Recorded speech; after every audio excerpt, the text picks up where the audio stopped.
She's cool, she's confident, and oh yeah, she can dance pretty well too. Ellen DeGeneres is just about to wrap up her second season of her hit daytime talk show. It has been such a smash that she's up for 11 Emmy Awards tonight.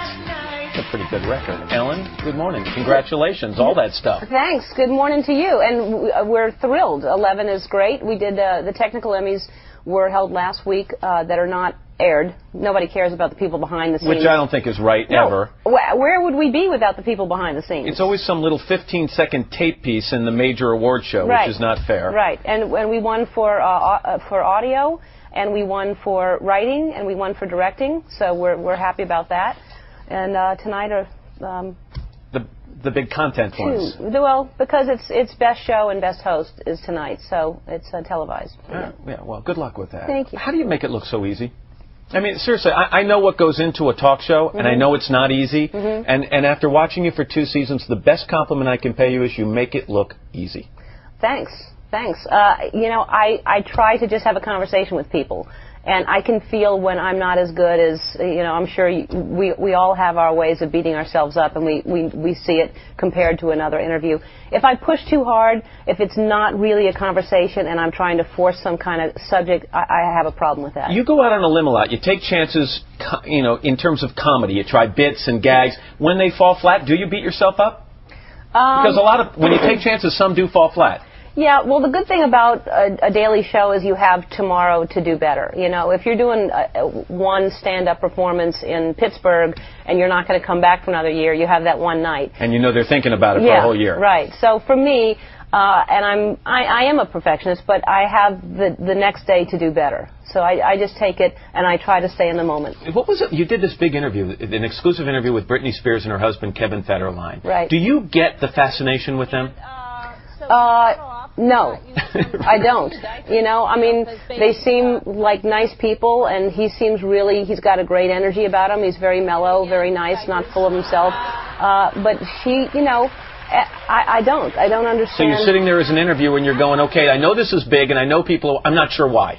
Yeah, I mean, you know, the whole celebrity thing anyway is weird. Like, you know, who people obsess over and who people don't. There are so many really, really talented people that don't get that same kind of attention, and I don't understand that. But they're fascinated by him. One of the things you're having a lot of fun with this is the whole prom thing, where you showed on the air your prom picture from 1976? 1976 in Atlanta, Texas. And you and Richard was your prom date. Richard Reynolds. And then you did a great thing. Look how sexy, how unbuttoned my little halter top was. Is there no T-shirt under there? That's not a T-shirt. Oh, okay, Matt, that's a halter. It's a whole dress. You're missing a lot of it because the dress...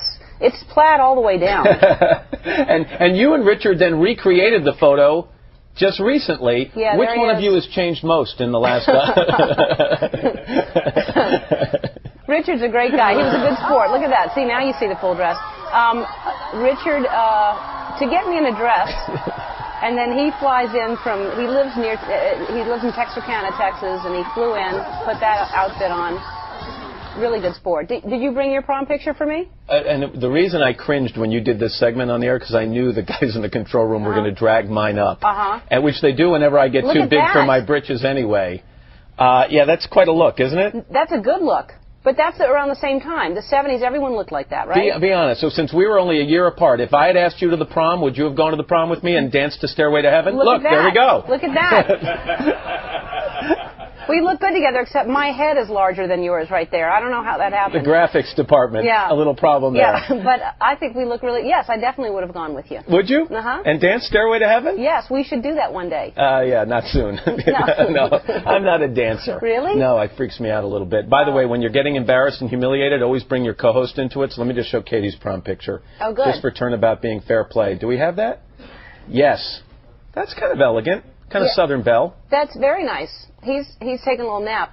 Yeah. She was a pretty date, not the most interesting date, though. Hey, by the way, one of the good things about being so successful, you get a lot better time slots, but it puts you against Oprah. Yeah. In a lot of markets. Change anything to compete with her? Oh, yeah, it's hard. I mean, Oprah has been on the air for a long time. She's established a following. She's got, you know, she's strong. I mean, when I say strong, you know, on television, if we wrestled, I'd win. You think? Yeah. Yeah. Yeah. If we're going to compete that way, I'm in pretty good shape, and I'll wrestle her. But she's, you know, she's tough. So we're up against her in a bunch of markets. We're doing well in a lot of them, and some, I think it's hard for people to. I hate that we're up because a lot of people like both of us, but you know, I think they should just watch me.